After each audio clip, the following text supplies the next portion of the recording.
Seja muito bem-vindo, seja muito bem-vinda. Meu nome é Aurora Pax e você está no curso Tarô e sua intuição. Vamos então continuar com a carta da sacerdotisa. Nós iniciamos na aula passada com os símbolos, vamos terminar hoje. Então, aqui nós já vimos um pouco sobre os pilares. Eu pedi para vocês pesquisarem, que vocês devem estar lembrados. Nós falamos sobre a lua e o feminino, sobre a água e um pouco sobre o véu, certo? Que ele representava e o fato dela estar sentada, então, à frente do Templo de Salomão. E a gente combinou que a gente ia conversar, então, sobre as romãs, sobre o que estava na cabeça dela, a cruz, esse livro que ela segura, etc. Vamos fazer isso agora, então. A energia da sacerdotisa, então, sendo a nossa conexão com o divino, vocês devem lembrar que a gente falou sobre antes nós estarmos na carta do mago e passamos, então, para essa energia elevada de conexão que traz, então, esse número 2 da sacerdotisa. Então, ela representa a conexão com o espírito, conexão com o seu eu superior. Ela é uma visionária que tem a sua própria verdade. Ela consegue ver além do véu. Então, vendo além daquilo que a sociedade moderna considera o normal, o padrão, né? De fato, a sacerdotisa, ela não vive nas normas da sociedade. Não se baseia somente nas normas da sociedade para guiar a sua ética, a sua vida, a sua forma de viver. É muito interessante. O que esse arquétipo está dizendo para gente? Existe uma possibilidade, se você tirar essa lâmina, que esteja no momento para que você veja a necessidade de ir além dos padrões, né? Enxergar além dos padrões, das normas ditadas por qualquer que seja a cultura que você esteja inserido, né? Podendo ser menor ou maior, ou seja, a sua família, a sua comunidade, o seu estado, o seu país, alguma religião ou grupo que você participa.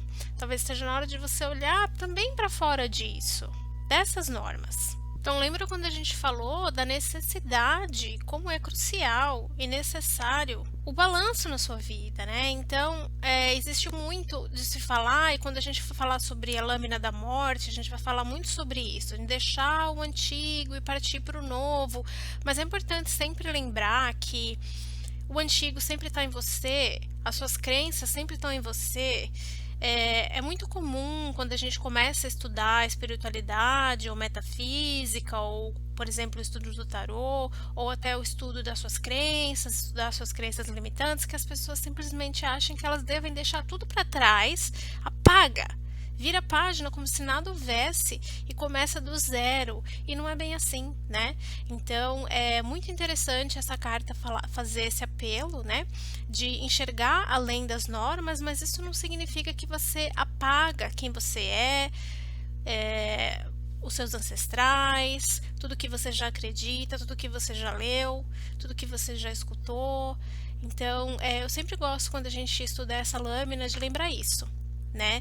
Pensar fora das normas, padrões, de qualquer cultura que você esteja inserido ou culturas que você esteja inserido, não significa ignorar completamente tudo que você já passou, já viveu, já aprendeu, certo? Então, isso é bastante importante. Então, vamos dar uma olhada nos símbolos. Como vocês já viram, ela está sentada à frente do Templo de Salomão. Nós já falamos um pouco sobre as colunas. Vocês devem ter pesquisado um pouco mais. Espero que a pesquisa de vocês tenha sido efetiva. Lembrando que muitas vezes eu não passo onde pesquisar, exatamente pelo fato de que vocês não precisam estar presos somente ao que eu passo aqui. Porém, algumas pessoas me pediram para falar sobre bibliografia. Eu digo que nesse momento seria mais interessante que vocês estudassem a maneira como a gente está fazendo aqui, façam suas anotações dos símbolos, das simbologias e das informações que a gente der aqui, e deixem para estudar extra apenas aquilo que eu for falando, ok? Mesmo porque a gente sabe que esses estudos são muito antigos, eles também são bastante dinâmicos, então pode ser que hajam aí distorções. Você fala uma coisa e eu vou estar falando outra, pode confundir, ok? ok? Então, relembrando, ela está sentada em frente ao Templo de Salomão. Então, o templo tem duas colunas, Boaz e Yaquim. Então, isso que ela tem na cabeça representa. Talvez alguns de vocês já tenham reconhecido esse aparato aqui na cabeça dela, fazendo alusão a Ísis, ok, pessoal? Deusa Ísis. Então, esse aparato aqui fazendo alusão à deusa Íris. Uma outra possibilidade que é dada também, outra possibilidade é Hathor, ok? Que era uma deusa bem ligada à terra, ok? Representada muitas vezes como uma vaca. Então, esse aparato pode ser, então, relacionado a uma ou a outra. Depende aí da bibliografia que você vai encontrar. Então, devido à popularidade da deusa Ísis, muitas vezes é considerado apenas que possa ser da deusa Ísis, mas muita bibliografia então fala, não, na verdade era Hathor, ok, pessoal? A deusa Hathor. Esse símbolo aqui no peito muitas vezes é dito ser uma cruz, mas esse símbolo é um símbolo muito antigo, que originalmente representava os 4 elementos. Como a gente sabe, o tarô tem os 4 elementos nos naipes. Futuramente a gente vai falar com mais propriedade sobre isso. O 5º elemento sendo então o éter, não está representado aqui, mas pode ser considerado representado nos arcanos maiores, a sacerdotisa sendo uma delas, ok? Então esse símbolo aqui representando os 4 elementos. Então, fogo, a água, a terra e o ar.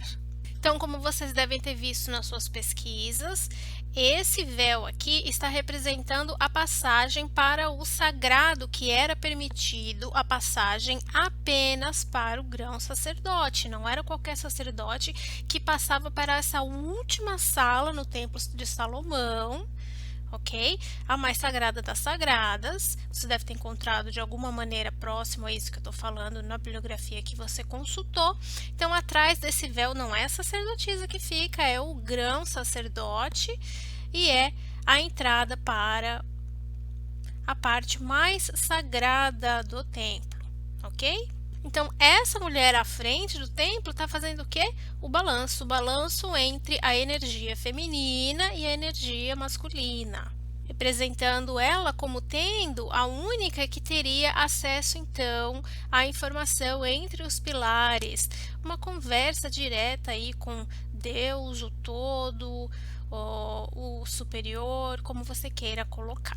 Ela guarda, então, o caminho para o oceano. Olha que lindas as vestes dela, transformando-se no oceano, a água, a espuma das ondas, né?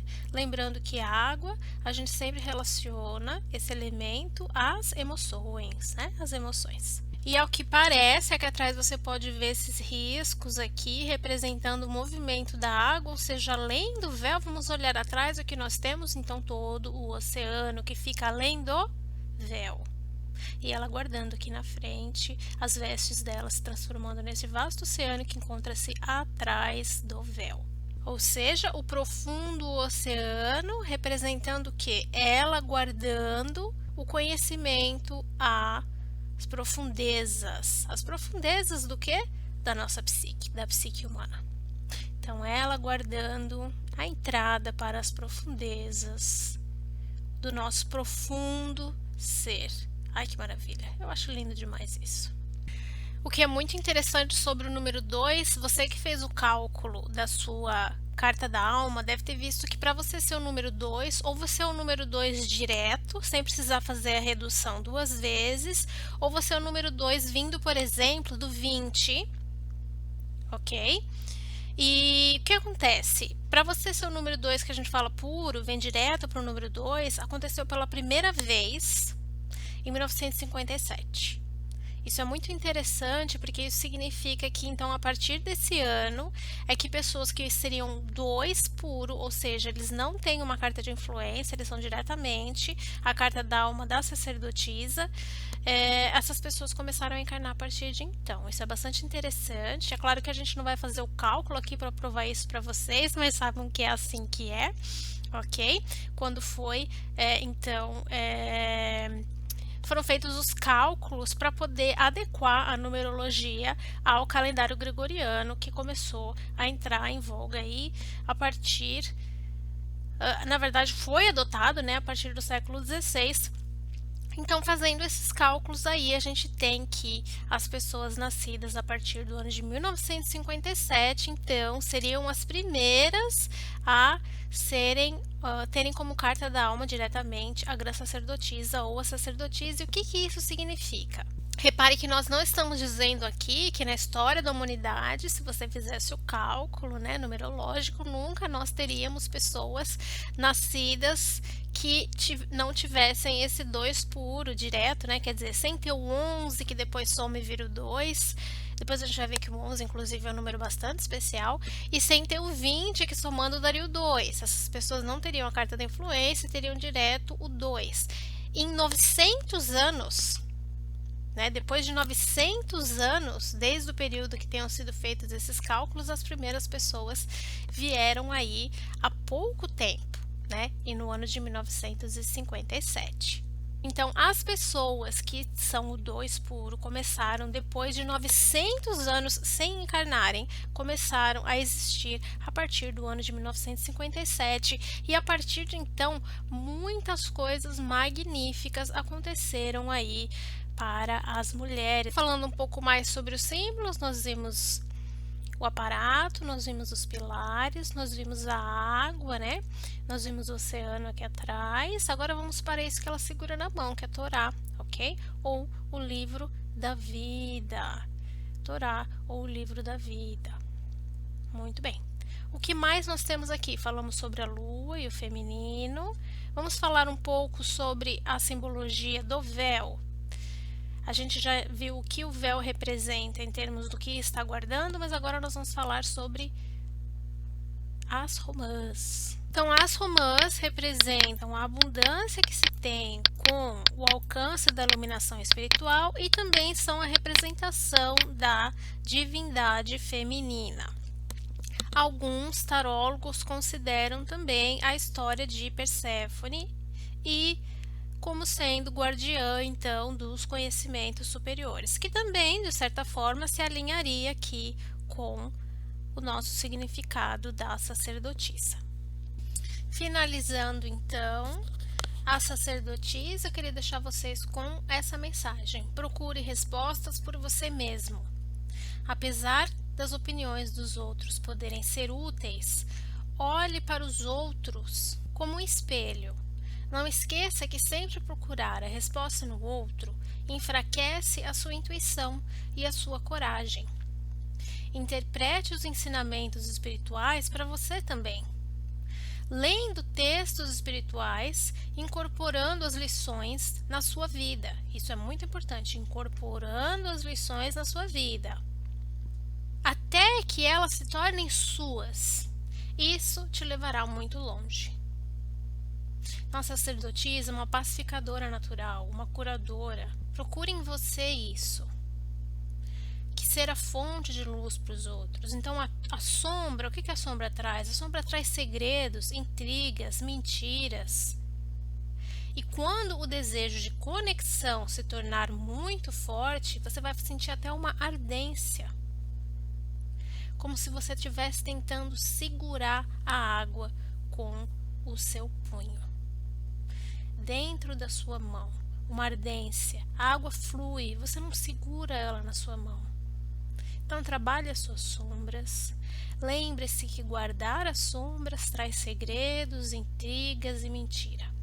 Nós terminamos aqui a sacerdotisa. Na próxima aula eu trago então a nossa próxima carta, nossa próxima lâmina da família da sacerdotisa, que é a justiça.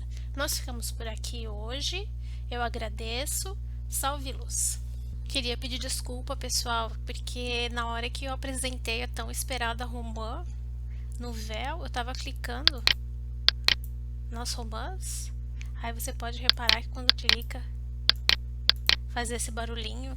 Aí se não ficou claro, pode colocar nos comentários aí que eu explico escrito, ok? Agradeço a compreensão aí. Aos poucos a gente tenta se adaptar às tecnologias. Eu agradeço a compreensão de todos. Vamos aprendendo juntos. Mais uma vez, então, salve luz.